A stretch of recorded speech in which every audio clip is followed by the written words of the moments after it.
everybody, and welcome back to God's Views on Political News. We are going to have a number of topics today, like we normally do. Just want to remind those people who are coming in, please feel free to comment during the live show and to ask any questions. Bill, how are you today? I am doing good. I'm doing all right. It's August in the South, so it's hot, it's muggy, but at least I'm not in California. Yeah, I know.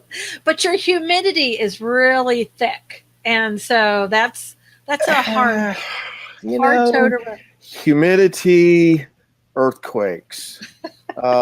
Humidity, Jerry Brown. Humidity, Ted Lieu. Shall I go on? Wow. Now you're hitting low.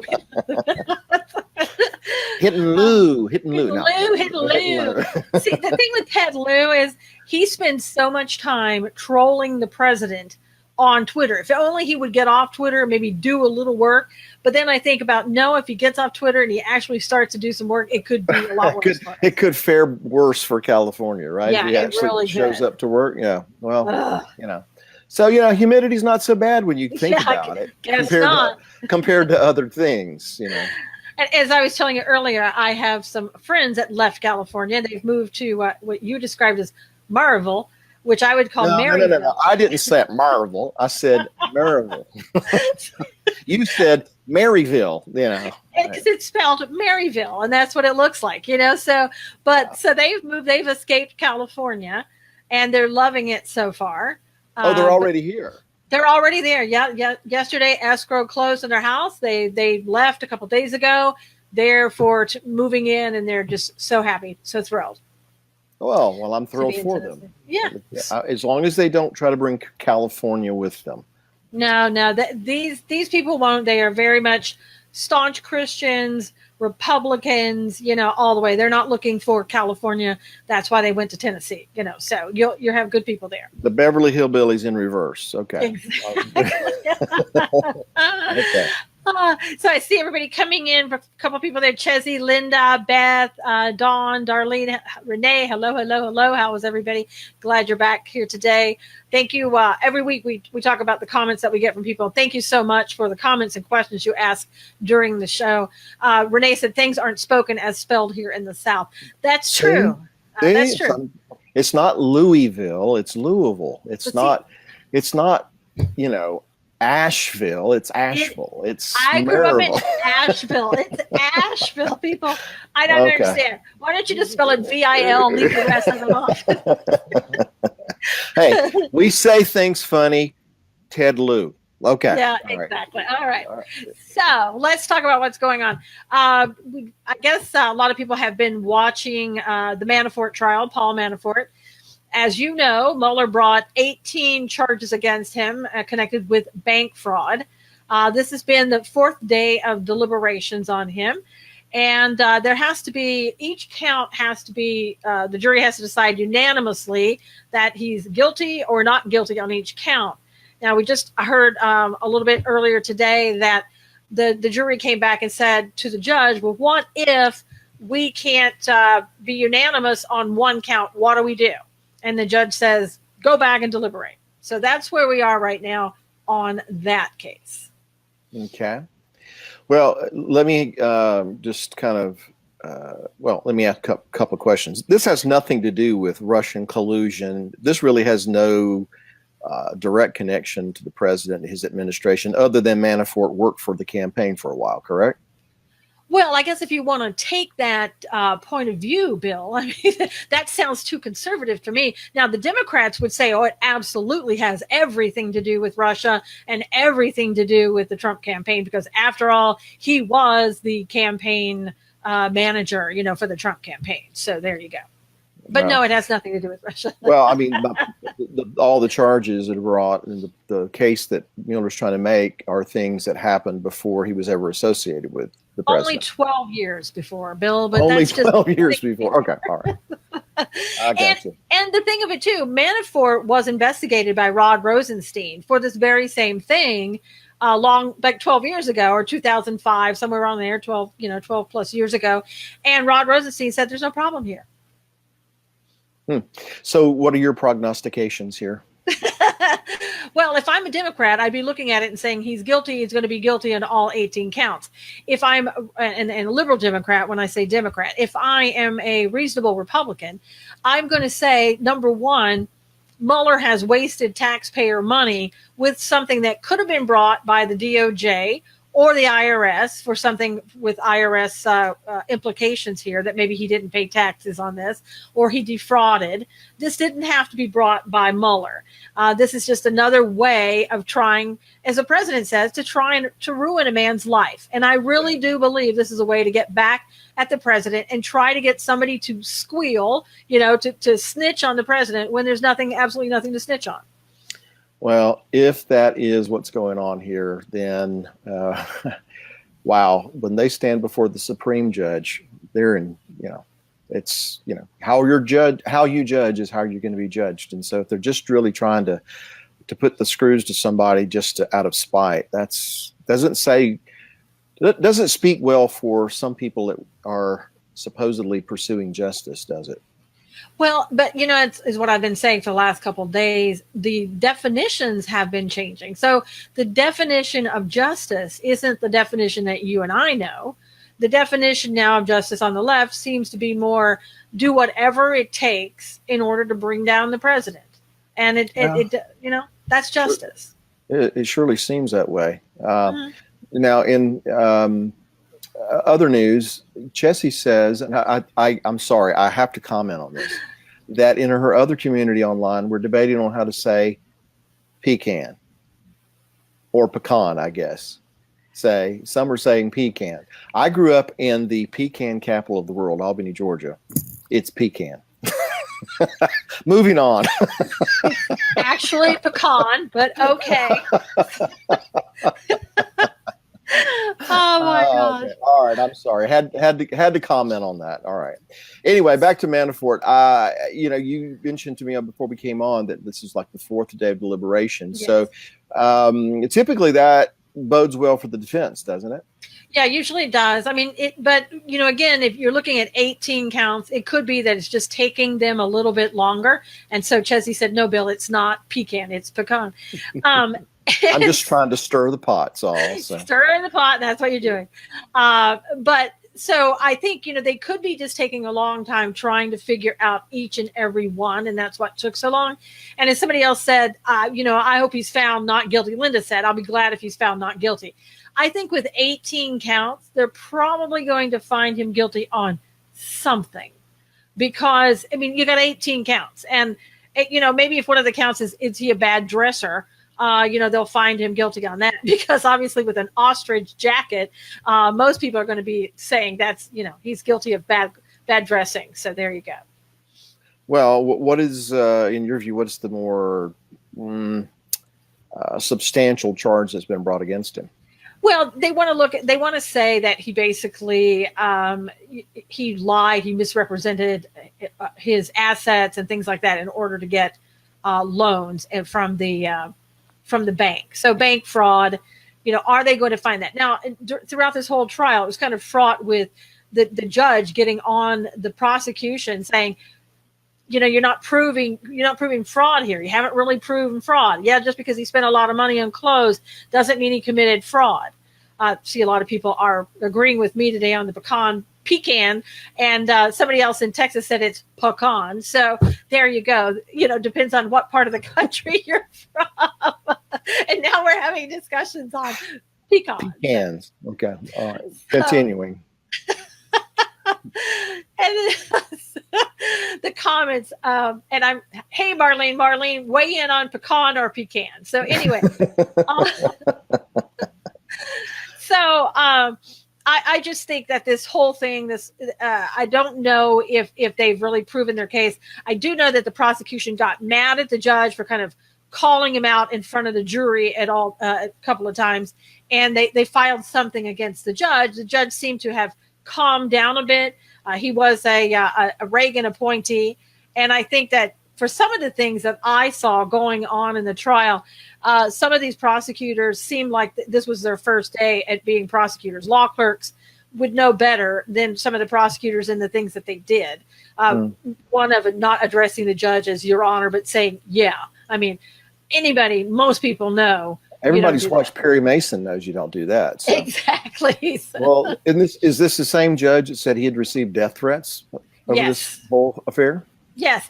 And it's the same judge where CNN is trying to get the names and addresses of the jurors because why? In my opinion, they want to be ready. So in case that Manafort is found innocent, they want to be ready to go after the jurors, disclosing their names and their addresses and start shaming the jurors right away. And on that, I mean, can they do that? I mean, is that something that's appropriate? Is it lawful? It seems at the very least unethical. But well, I mean, jurors' names have been, they've been disclosed before. But I think in this case, with the judge, with people trying to death threats against the judge, I think they have a good case for the judge to say, no, I don't want you to have the names of the jurors because look, they're coming after me. They could come after you. So in making it a situation where we're going to go ahead and sue to get their names, I mean, here's what I see in that. That is implied pressure that we better get the verdict we're looking for. Absolutely. And that may be why the judge asked on Monday, did you watch any news? Did you hear anything? Have you followed my instructions? Because they're not sequestered, which is kind of odd. I'm not sure why. They go home, they can watch TV. They're not supposed to. They're not supposed to see any news and things like that. But if, let's say you're a juror and you go home and you just happen to turn on the news or somebody happens to call you. Yeah, your phone, somebody calls you and says, hey, CNN is trying to find out information on you and trying to get that information out there with your telephone number and where you live and all that. So, that could be a problem. Well, it just seems like it's a bully tactic. It's like the mob, coming around to your store and saying, hey, we hope you say the right thing, or we hope you do what you want, what we want you to do, or we're going to come back and see you. It just has this mafia feel to it. Oh, it absolutely does. McCarthyism. Teresa wants to know if Bill and Susan can get together and hold a revival in Tennessee. I say as long as we don't do it in Maryville and we don't bring pecans, that we should be able to do it there. Well, you saying I'll preach. Okay. Artesia, New Mexico. I've been there many times. Okay. So, again, I think that it's like strong arming the jury, like you said, to say, hey, if this verdict doesn't go our way, we're going to get this information out there. And so, at the very least, you're going to be shamed. Your lives are going to be ruined because people are going to know you didn't vote for convicting Manafort. So for example, if you're on the liberal Democrat side and you don't like President Trump, you had better vote, is what they're saying, implied to the jury, you had better vote for convicting Manafort. Otherwise, that means you support Donald Trump. Yeah, well, it's getting insane. It's getting violent. I was just reading this morning how in Portland, Oregon, how that a guy who was actually marching or protesting with members of Antifa and people on the progressive left, he brought an American flag to the protest. And in his words, to show the conservatives that they don't, have a monopoly on the American flag and patriotism, things like that. And his own group, the Antifa group, beat him silly. He had to go to the hospital. He left bleeding on the sidewalk because he had an American flag. So he did something they didn't want him to do, and they made him pay. They sent a signal. That's the mob. That's brown shirts in Germany, 1933. This is what we're coming to. Yeah, and that's communism. That's what he didn't bring out the communist flag. He had the audacity to bring out the American flag, and like you said, they beat him up for it. And he's lucky to get out alive in doing that. It's getting crazy. We're getting, as we talk about almost every week, we're getting closer and closer to lawlessness. And this, if you want to talk about intimidation, that's lawlessness too. when you're intimidating, trying to intimidate. It's right. That's my point. Yeah. Is that they didn't take a club to the jury, but they sent, if the jury, caught wind of this, and I'm sorry, if they're not sequestered, I doubt very seriously. You can't convince me that nobody saw what was going on. Yeah, I'm sorry. exactly. I don't believe it. Don't buy it for a second. And so it's just, and the media knows that too. So it was just a shot across the bow. Here's what we're going to do to you if you don't bring back the right verdict. Yeah, it's unbelievable. I think that, no matter what happens in this case, you're probably looking at a lot of appeals. Because of the fact that the prosecution doesn't like what the judge did, so they're going to come back and say it was kind of unfair and the jury was prejudiced and all that. But I thought it was so odd in this case too. One of the things is that when they got to when it was time for Manafort to give his case, to present his case to the jury, basically they didn't present anything. They rested without presenting one shred of evidence. What do you make of that? Number one, that's rare to do that in a case. But it's either one of, we're not going to open the door. We're not going to present any evidence that we're going to open the door for the prosecution to come in and talk about and make something else out of it and prejudice in front of the jury. Or we have enough evidence from when Gates got up there, when one of the witnesses, and I think they impeached his credibility, made him look like he was a thief and it wasn't Manafort, Rick Gates, and that's somebody that used to work with Manafort. So I think they thought, we've got all the evidence there. The prosecution hasn't proven their case. Let's just rest. And that's what they did. Well, I was going to say that it seemed to me that either it was their first day, presenting a case, or they felt like, hey, we don't really have to prove anything here. Yeah. We're just we think the evidence is in support of our client. Well, it'd be interesting to see what happens. I still think that the media thing here is to intimidate the jury into doing what they want them to do. Yep, I absolutely do. And I think we'll probably, I would say, if they're going to deliberate, they'll probably deliberate some more today. And I would think that we'll hear a verdict like tomorrow or the next day. Linda said, I believe God is cleaning up his people in the beginning stages for endurance and persecution. It's coming. It's coming. It's here in some ways. It's here. I mean, if you look at what's being uncovered, Bill, and we talk about that, we talk about how that President Trump is cleaning out the deep state. I mean, look what's come out over the last week in regards to the Catholic Church since, what was it, 1947, and all the people that had been abused. I mean, we're talking about every aspect and every area is being uncovered. And that's not President Trump. That's God doing that and bringing all of that to the forefront. And like Linda says, maybe he's cleaning up his people as well for endurance in persecution, and for us to see what has been hidden and we didn't even realize in most cases was even there. We're starting to see it now. Well, in general, and I think we've talked about this before in times past, but I believe that we're in that season when he's just shaking everything to its foundation, and every institution, every industry, every individual, to some degree, is being shaken. And judgment begins in his house. He cleans up his people first. Sometimes his people are resistant to that, and therefore he has to expose their sin. Hence what's going on within the Catholic Church. Of course, it sounds like that's been going on a long time. So time for that to be purged, I guess you'd say. And then as far as all these other things, I believe that, it's just like the whole FBI thing, and they're, being complicit and all this other stuff that's going on. At least those in high office in the FBI giving cover for the Clintons and Hillary and everybody else that are associated, and then, trying to bring down Trump, that being exposed. It's showing us the corruption that is so pervasive in throughout culture, not just in America, all over the world. But America is unique, along with Israel, in that we as a nation, when we were being founded, we asked God to come into covenant with us. and that's beyond question. It's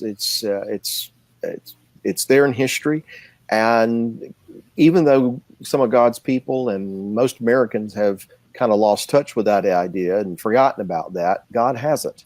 So that's why I think, anyway, why we see a lot of this purging, exposing, shaking, bringing all these things to light. And as we've talked about many times, he took somebody like Trump to kind of be the what's the word I'm looking for here? The catalyst for all the catalyst. Thank you. Yeah. There it is. The catalyst to kind of bring all this to what it is right now. Well, and as hard as things are being uncovered, or as quickly as things are being uncovered, the left is hard at work trying to cover it back up. And let me give you an example of that. Judicial Watch. Thank God for Judicial Watch. They have, and Tom Fitton, who is the president of Judicial Watch, they have been doing a lot of work that the DOJ, frankly, and the FBI and other agencies like that should be doing. They have gone after wanting more information on the Clinton emails. And we kind of let that go. Everybody's, everything was fine. Comey, she's fine. We're not going to prosecute her. And let's just move on type thing. And Judicial Watch said, no, we want to know everything. So we want to know about any other emails that there may be that shows that Hillary Clinton didn't do what she was supposed to do.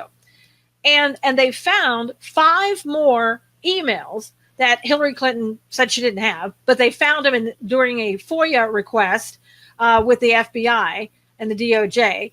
And basically, of those 5 emails, I think maybe all but one, they're all classified. And Tom Fitton was talking about how when they were looking at the Clinton emails before, the Democrats with Comey basically changed the rule of the law and said you had to find intent, that she intentionally meant to use, classified information and send classified information. And that's not a part of the law. You don't have to prove intent. And so in these emails, again, classified information going back and forth, and all of these people know each other, and it just nobody does anything. For example, where's Jeff Sessions? Where's Rod Rosenstein? Where is anybody coming out for this information and trying to say we need to go now and prosecute this woman because we have information here that shows she broke the law? Well, yeah, you said something there, triggered a memory. A few years ago, my family and I went to D.C. We sat in on a Senate, went into the Senate gallery and just kind of observed the goings on that day. And actually, Ted Cruz was giving a speech on the floor of the Senate that day. But here's what really occurred to me is that as all these people are coming in onto the floor, getting ready for what was about to happen, and I'm seeing Republicans going to Democrats and they're all glad handing and slapping one another on the back and yucking it up. And I realized, all these people are friends. Whether the Republican or Democrat, liberal or conservative, they're all friends. And I think that is something we need to realize out here on Main Street, USA. All those people up there, or at least a lot of them anyhow, are all buddies. They're all pals. They're all friends. They hang out. They go to socials with one another. Trump wasn't in that club. Nope. Yeah, that's true. And I understand that because when I was a practicing attorney, we all knew each other. Didn't mean that we agreed with each other, but we did all know each other. And I think it's even worse with what you're saying in Congress. These people have to be on committees together. They have to work with each other every single day. They have to get along. And to the point where the American public should ask, and how far will they go in getting along? And I think we saw that under Obama. I think we saw the Republicans carrying the water for Obama every single day, and then trying to tell us, we'll get them next time. So you make a very good point. Now, Monique said Tom Fitton and the whole gang at Judicial Watch are doing a fantastic job with their findings. They are. They should be the new DOJ. They're the only ones asking for FOIA requests and suing the FBI and the DOJ to get information, which, by the way, they say the FBI and DOJ under President Trump, they're not giving them the information that they're requesting. They're withholding information. Why is that? Now, President Trump there's nothing that he can do about it, but it seems odd that we thought it was the Obama administration's FBI that was causing the problems. And it could be that some of these people are still are from the old, Obama holdovers. Now, Renee said some believe Sessions is working hard in the background. I call foul on him and want him gone. I second that. Tyson says a Matt Walsh topic today. There's too much tolerance in the church today. We've been indoctrinated into the idea of a Christian should never show intolerance or hatred towards anything. Very good point, Tyson. It is. Very good it point. Is. Because, go ahead, Bill. No, you go ahead. No, I was just saying, I think that's part of the problem. Maybe that what happened in the Catholic Church and continues to happen in the churches. People look up to, too much so, to the pastor, to the priest, and they don't want to say anything when they see that God's principles aren't being followed. And I think it's, turn the other cheek, tolerate what's going on, when you absolutely can't do that. Well, we should respect pastors and leaders, but that doesn't mean that we give them a free pass on everything. There is a way to address things, a way to handle things. I've been in situations like that. It's not fun.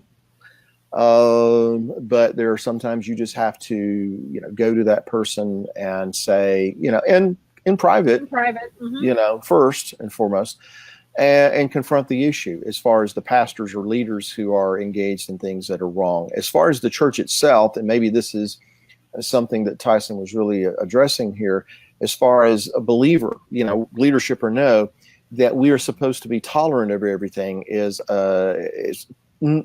there's no biblical leg for that to stand on. To the contrary, We're not supposed to be tolerant of everything. We're supposed to be a set apart people. We're supposed to be people who emulate the Creator, who I would suggest to you is very intolerant of things that would be opposite of what he is: holy, godly, pure, true, these things. So he's not tolerant the way the culture defines it, and neither should we. And so the church, and I'm speaking in a general term here, has bought into this. We have to be relevant. We have to be seeker friendly. We have to get everybody to like us so they'll listen to us. That's a bunch of hooey. We're supposed to speak the truth in love, yes, but we're supposed to be intolerant of things that are untruthful, that are unholy, things that are, biblically speaking, a contaminant. We should resist those things. Anyway, I could get preachy there. No, but Renee says, too, tolerance and progressive ideas are tearing churches apart, and I believe that. Marlene said, taught to sit home and clean the aquarium instead of being fishers of men. Good one, Marlene. That's a good one. That's a keeper. And John Bevere's new book is saying the same thing. Linda said, not tolerant of sin, Dawn said. And that's true. I think a lot of people, even in churches, they see sinful things going on and they just sit quietly about it. They don't say anything to the pastor. They don't say anything to anybody else. And as somebody had said, I think it was Pastor Jack Hibbs was saying, we don't work for the government. We are God's people, and we're supposed to be doing God's work, not the government's work. Well, I will tell you, if you're in a congregation, a church, or what have you, and you see things like that going on, in leadership, I will tell you from experience, and maybe this is why some people are hesitant to do it, but you'll be the bad guy, the person who actually speaks up and says this isn't right, this needs to be corrected. And by the way, there is a proper way to do that. Don't stand up in the congregation and start screaming things, but you'll probably be the bad guy because no one wants to be, very few people listen and receive correction and instruction. We don't receive it from God, much less another person. So just be prepared for that. That doesn't give you an exemption not to say something if you see something going on, though. And Marlene said, truth doesn't care about your feelings. And where have I heard about that? I've heard that before. No, I'm sorry. And it said, be kingdom minded. And I think that's, what we have to do. Now, Monique was talking about when we're talking about the FBI and the DOJ. She said, yes, I totally agree. There should be a new DOJ attorney general and probably even the head of the FBI. They are relentless and their diligence has allowed them to practically find everything. it's really true. The DOJ and the FBI are acting like the people that we don't want them to be. You know, I know they can't be totally open on everything, but when the information that we need, that Judicial Watch is asking for, that they should be handing over, there's no reason that they're not doing it. There's no reason that they should be hiding it. And it's almost, it's a contradict, you know, the president still. I mean, and Christopher Wray, you know, he's a Trump appointee, and so is Sessions. You know, I'm kind of wondering, and I don't know. I'm not a politician. I don't think politically, but I'm wondering if maybe people are waiting till after the midterms to see what, you know, what happens. Because, you know, if you think about it, if he gets rid of Sessions, that means Rosenstein's in. He already is running the DOJ. Well, I know, but now he's the head of the DOJ officially, right? Right, okay. Right. And you get rid of him, and then you've got all this fallout, you know, accusations. Not that he hasn't already been subject to accusations, but you got even more accusations going into the midterms. Maybe that fuels somebody's fire to go out and go to, you know, Democratic or liberal. I don't know. I'm just thinking out loud here. Maybe come November or after November, maybe we'll see some things start to rock and roll. You know, maybe not. I hope so. Dawn said, you think maybe the DOJ and the FBI act like the Obamas and the Clintons? And then Brenda Liz says, unless they are investigating it, then they can't share it. Yeah, I mean, if they're investigating things, and I understand all that about, you know, the DOJ and the FBI, we can't talk about what's an active investigation. I just want to see some life coming from Sessions, you know, rather than seeing him in front of a high school commencement speech or, you know, whatever. I want to see him doing something that looks like that he's running the DOJ. And I don't see that these days. And I think a lot of people think it's Rosenstein who's running the DOJ. Well, it certainly seems that way. And so, you know, just my personal opinion on Sessions, he is either he has something on somebody and he's just holding his cards very close, or somebody's got something on him. It seems to me one or the other. We'll see. I like Renee's solution. Fire them both at the same time. I love that. that would be great. And then bring in somebody totally new, you know, to run the DOJ. That would be great. And it would take forever to get them appointed because we'd have to go through that whole process again. Right. And you know how long that's going to take. But well, and there's been some other issues that are going on. It said high time that Brennan's security clearance was pulled. Linda, thank you. I was just going in there. There's been a lot of talk about Brennan and his security clearance. What do you think about, Bill, the whole aspect of it? You know, when I worked for a particular paint company years ago, and I gave them my notice that I was going to be leaving, shocker, they wanted their keys. Wow. They wanted me to turn the keys over to the place. I guess they didn't want me to come back in. Huh. I guess they didn't want me to have just free access to their place of business, seeing that I was not employed by them anymore. To me, that's odd. Yeah, right. I mean, isn't that strange? They would want to keep me out after I'm not going to work for them anymore. This is ridiculous to me. It's like these people actually think that once I'm in the government, I should always be part of the government. I should always be privy to everything that's going on in the government because I'm in a club. It's not public service. I'm not in it to serve the public. I'm in it to serve myself and be part of some elite group that has all of this information and access to it. It smacks of that elitist attitude.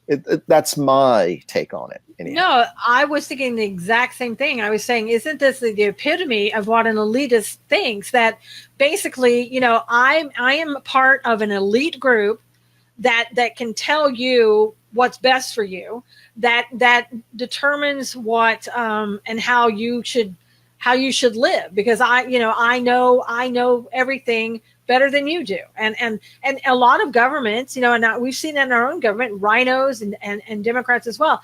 They take that kind of stance of, I know better than you do. And I don't work for you. You work for me, basically, you know, that type of thing. And it's the attitude. And I think that's exactly what these people are doing. And I found out, and I didn't know this, There are like 5 million people right now that have a security clearance that work for the government and now aren't there any longer. But all these people have the security clearance.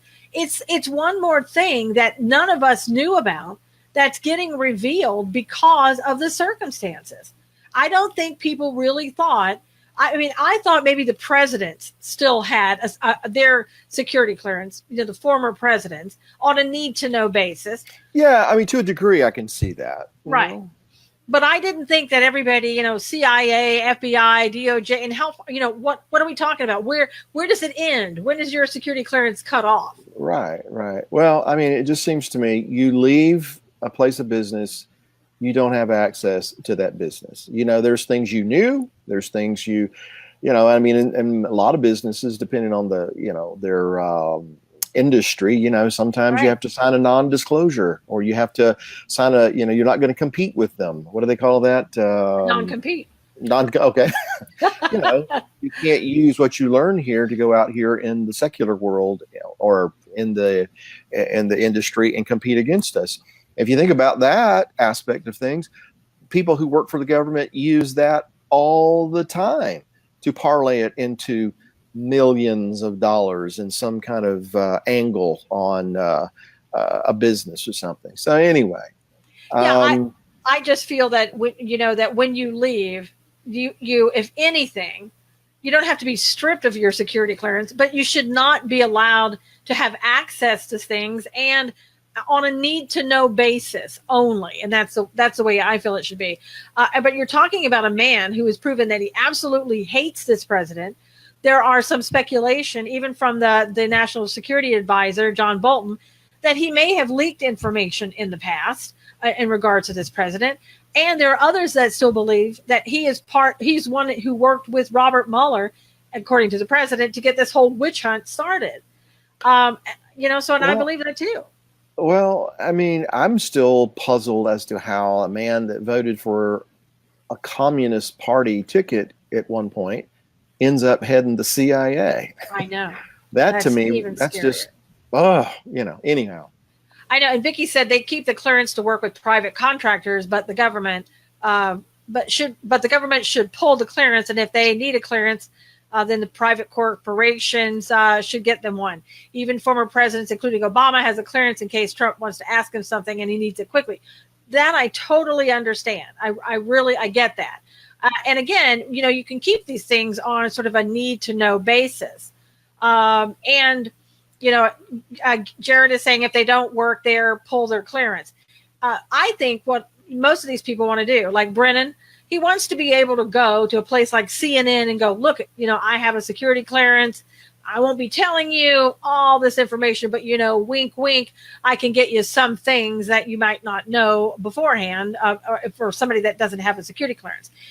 And as President Trump said, these people like to keep their clearance because it gives them prestige. A lot of times they get to sit on boards because of it, and it's big dollars. So in other words, if that's true, it's saying to me, I'm not necessarily worried about you American public. I'm going to do what's best for me, and I want to keep my security clearance. So if it hurts you in the process, I'll try not to do it. But Well, that's what I mean about the whole idea of public service. The idea I'm going into this as a public servant, that seems to be dead.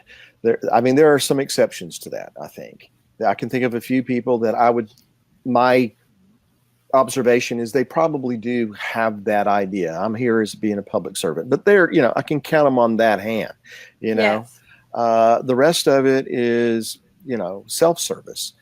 And more and more I'm seeing the wisdom of God in putting someone in there that has no ties to all these people and is just showing what a bunch of self-serving people they really are. Yeah.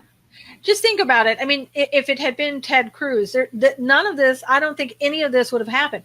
He's too connected. I hate to admit it, but yeah, I'm really starting to see that, Yeah. Sometimes I'm wrong. Well, what can I say?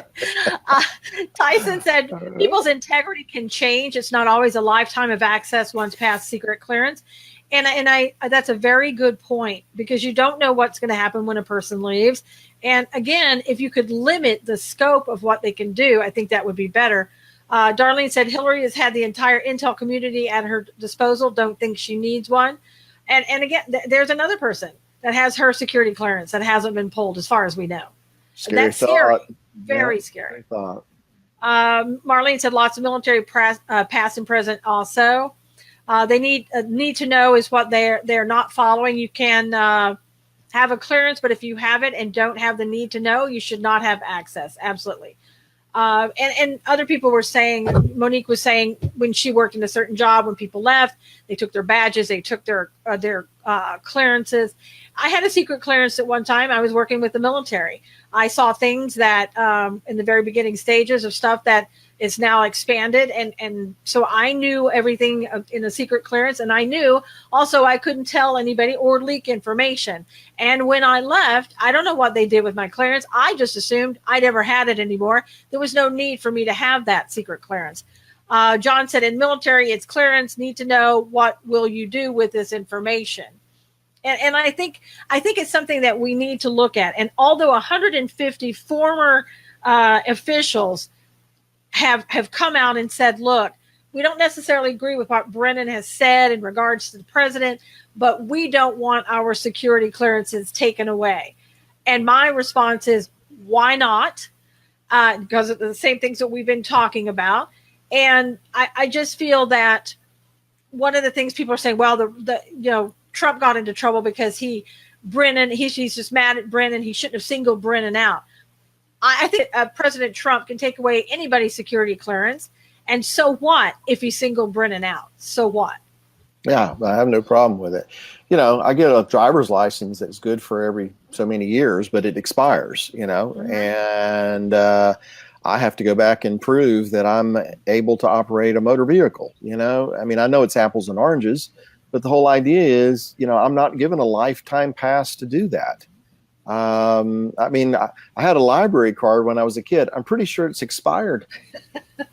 They should never have given you that, Bill. No, I'm just kidding. No, I mean, look, it doesn't.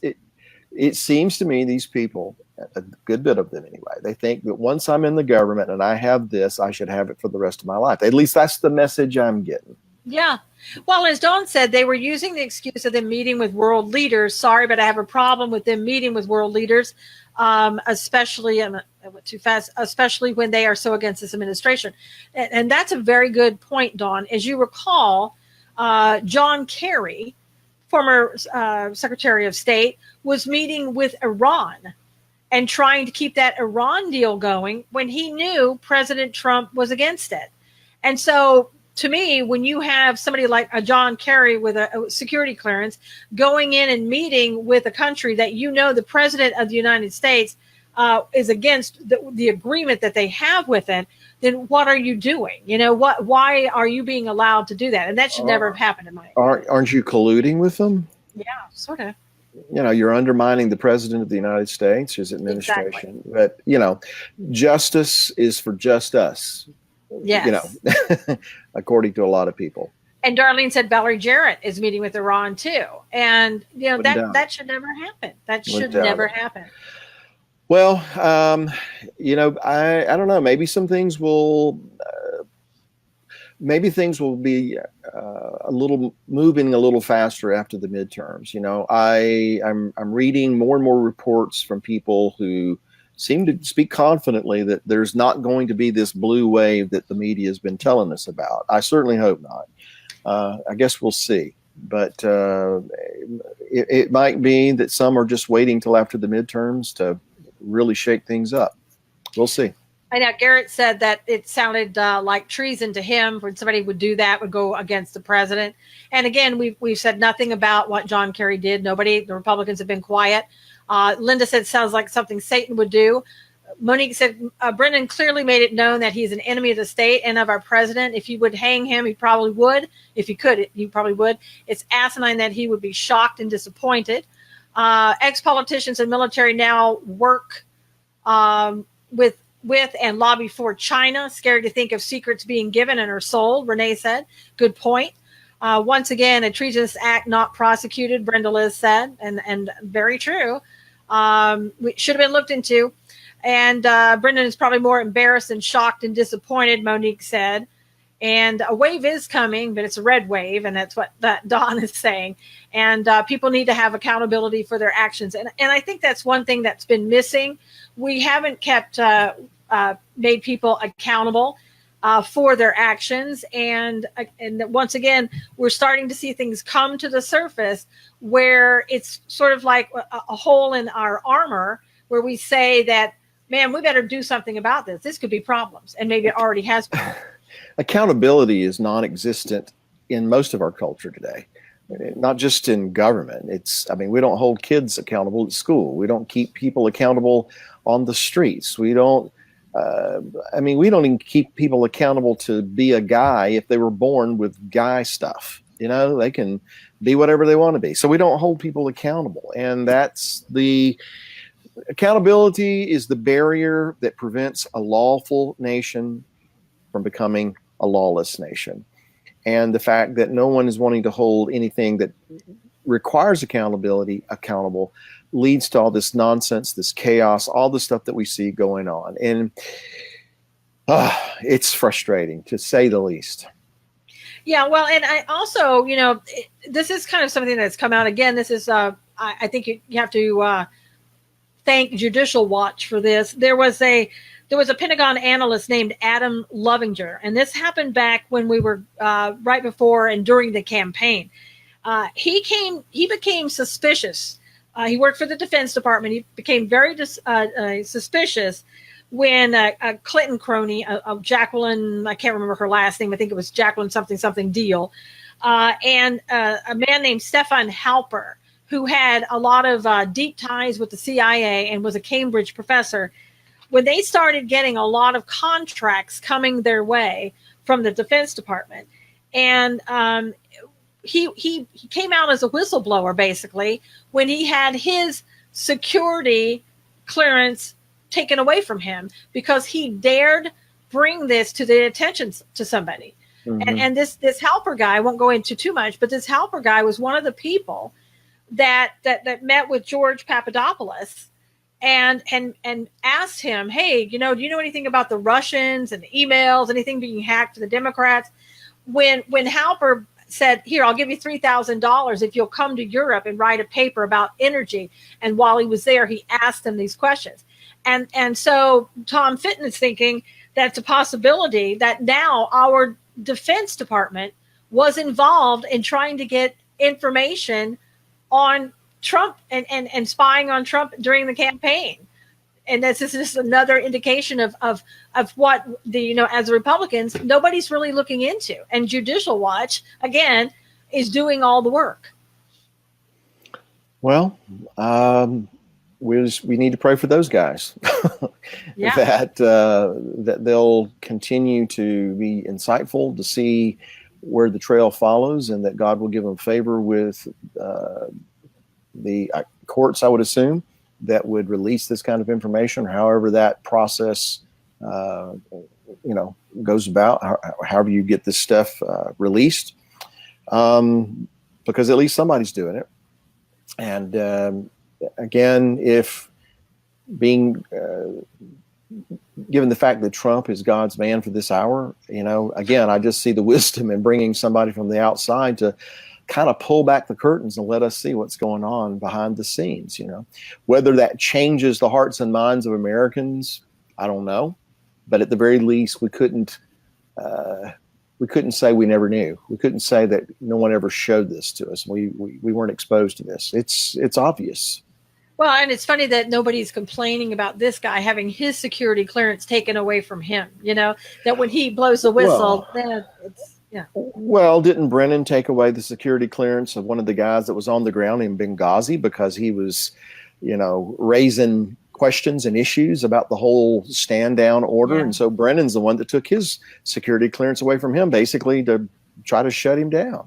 Yeah, he was a Navy SEAL. I guess you're talking about Yeah, Toronto. right. I think Chris Toronto. I forget his name, but Yeah, and So, and again, and it's amazing when you see when like Brendan comes out and he's so incensed. They've done the same thing. You just said what he had done to the Navy SEAL. So he's done the same thing, but now all of a sudden when somebody does it to him, he's incensed. So that's kind of the way it always works. well, you know what we call that, right? What is that? A baby. A baby. He's being a baby. He's throwing a little tantrum. Yes. So there's a lot of stuff going on. I kind of want to turn the conversation in the last reigning time that we have. Voting is coming up 2018, 2020. Republicans, you got to get out and vote. I've said it 1,000 times. You'll lose a republic if you don't. And I'm not saying that lightly. I mean that with everything in me. Now, for people who are in Arizona, there's a lot going on in Arizona. We got a little show going on behind you. Yeah, no, it's you can see it, but the other people can't see it. My dog's just bouncing all over the place. In Arizona, there's a candidate who's a Democrat. He's a candidate for the governor of Arizona. And I keep saying to people, what happens in California eventually moves across the nation. In California, if you are a 12-year-old, you can get an abortion in some cases, even have go to a mental health therapist in some cases, without the permission or consent of your parents. And for some people that would be frightening. For California, that's like, well, why not? Now, there's a candidate in Arizona for governor who's a Democrat. And he calls himself, his name is David Garcia, by the way, and he calls himself a national education expert. Now, when you hear that and somebody on the left is saying that, get your ears up and heads up, because that usually means you're not an expert. But anyway, he was asked during a town hall meeting, and he can be heard saying this on a tape. They said to him, do you think it's okay, for example, would you all be okay with a 13-year-old getting an abortion without parental consent? And he said, yes, I think it would be fine. Now, he has a couple of daughters himself. So I don't know if you everybody in Arizona who's listening to this, if you would be okay with that. If you're not okay with that in your state, you'd better get out the word about David Garcia. Well, first of all, just the thought of a 12-year-old or 13-year-old girl having to think about getting an abortion just sends chills up my spine. I have a 12-year-old daughter. She'll be 13 in just a couple of months. Thankfully, she has no clue about these kinds of things. Have we sheltered her? Yes, we have. Have we insulated her? You better believe it. We've kept her from all that stuff on purpose, because we're not going to turn a baby over to this world and the situation it is. I'm just, my heart goes out to those kids who, for whatever reason, are put out there in the world and have to deal with these kinds of things. To even think about, do I go to get an abortion? Do I tell my mom and dad? Unbelievable. For adults to say it's okay for a child, because there are children, 12, 13, there are children, that it's okay for them to make that kind of a decision that will haunt them the rest of their lives. I can't say what I think about those people and keep my testimony intact. So I'm just going to say that, God help us. Goodness. Well, and then Donna said it's crazy where these people's minds, a 12 or 13-year-old being pregnant just blows my mind. I think because we have such a society that is so, I don't know, not Christians, of course, but other people who are so pro-abortion these days, this is something that I think can really sneak into a state. Nobody's even thinking about it, worried about it, thinking, well, it's not going to happen in my state. And it happens before you even know it. Now, Rachel said we as a nation are offering our children up to Moloch. Yes, we are. Absolutely, Rachel. I agree with you. This is kind of apples and oranges, but I saw an article this morning of some ice cream company in, surprise, surprise, Portland, Oregon, is offering some kind of pro-abortion flavor this month. Yes. In celebration of abortion. You can go buy an ice cream cone to celebrate abortion. That blows my mind. It's a Roe versus Wade, I think is what they call it. Right. It's Rocky Roe versus Wade. That's what they're calling it. Rocky so, insanity. It is insane that what we tolerate. And here's going back to something that was said earlier. God's people are not to tolerate this kind of thing. We are to speak out and stand against these things. Yeah, they're going to point the finger of accusation at us and call us all these names they'd like to call us. So what? We need to stand up for what is right. There was a passing comment, and I know it's kind of disconnected, but in my mind, it's kind of connected to what we're talking about right now. And that is this slaughter that's going to happen in Viking Stadium in Minneapolis. All these Muslims are getting together with their goats and their preferred livestock for this particular holy day on their calendar. And they're going to have this mass slaughter of these animals in celebration of this quote unquote holy day in the Islamic world. But basically it's sacrificing to a false god. And that is going to, apparently, if all these reports are true, that's going to be happening in a public place. So we've got that going on in Minneapolis. We've got this human slaughter going on all over the country. And then we're going to let 12 and 13-year-old girls make up their own mind on this kind of thing. We better be praying, y'all. Y'all. Oprah Winfrey in her O magazine is supporting a Shout Your Abortion movement that is coming out. And basically that is to go out and brag about your abortion so that you can take away the stigma of your abortion. And she's putting that in her magazine and is behind all that. Crazy.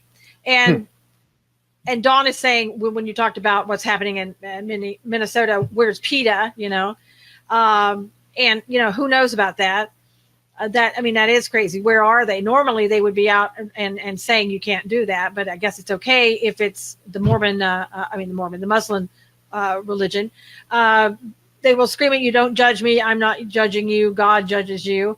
Darlene said, movie about Gosnell coming out. I don't think I can watch it. I don't want to see it.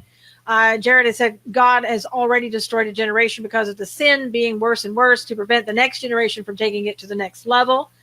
And Teresa said, I fear God's wrath. I don't even know what to say. Anne said it's demonic, and absolutely.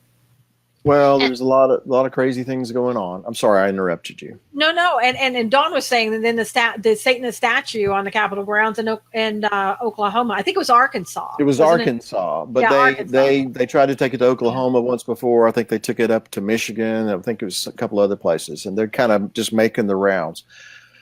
Yeah, there's a lot of those people out there taking the fight to us.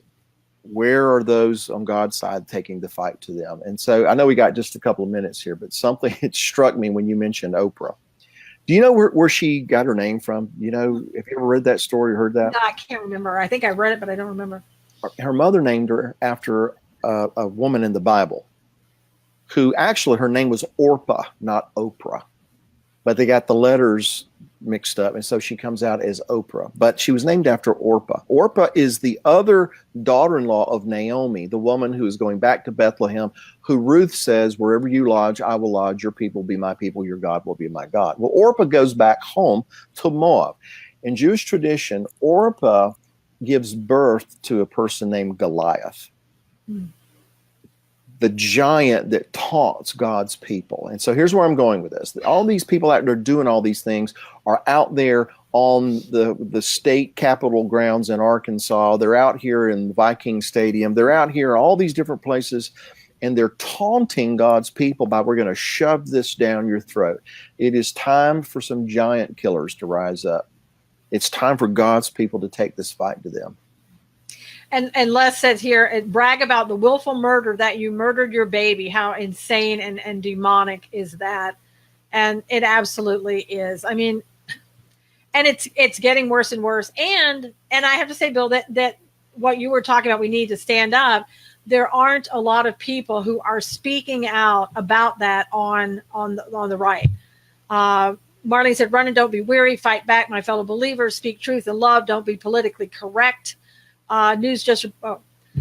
Teresa just said there was a bomb reported in Hickson, Tennessee, a bomb threat. Yeah, that's in Chattanooga. That's not too far from here. Wow. So I think we have a lot to pray about. We are totally out of time. This show goes so fast. I thank you so much for being here, everybody. Thank you for your comments. And, pray, and pray some more is what we need to do. And until next week, God bless you. Take care, and we'll see you then.